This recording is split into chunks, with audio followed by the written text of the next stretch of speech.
பொழுது ஒரு வசனம் விவனமாய் சொல்கிறது, காலம் சமீபமாய் இருக்கிறது. நாம் வேதத்தில் பார்க்கிறோம், அநியாயம் செய்கிறவன் அவன் இன்னும் அநியாயம் செய்யட்டும், அசுத்தமாய் இருக்கிறவன் அவன் இன்னும் அசுத்தமாய் இருக்கட்டும், நீதி உள்ளவன் அவன் இன்னும் நீதி செய்யட்டும், பரிசுத்தம் உள்ளவன் அவன் இன்னும் பரிசுத்தமாகட்டும்.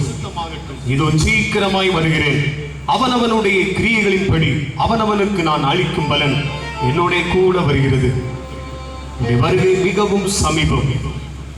அவருடைய வருகையிலே நாம் அனைவரும் அதற்கு ஆயத்தம் உள்ளவர்களாய் காணப்படத்தக்கதாய் நாம் வெட்கப்பட்டு அவரை கண்டு நாம் வெட்கப்படக்கூடாது.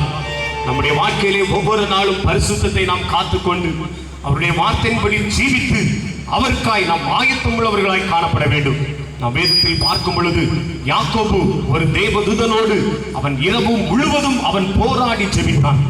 அவன் சொன்ன ஒரே ஒரு வார்த்தை, என்னை நீர் ஆசீர்வதித்தால் ஒழிய உம்மை நான் விடமாட்டேன் என்று சொன்னான். தேவதூதன் சொன்னான், பொழுது விடுகிறது, நான் போக வேண்டும் என்று. அவன் விடவில்லை. அவனுடைய ஒரே தீர்மானம், நீர் என்னை ஆசீர்வதிக்க வேண்டும்.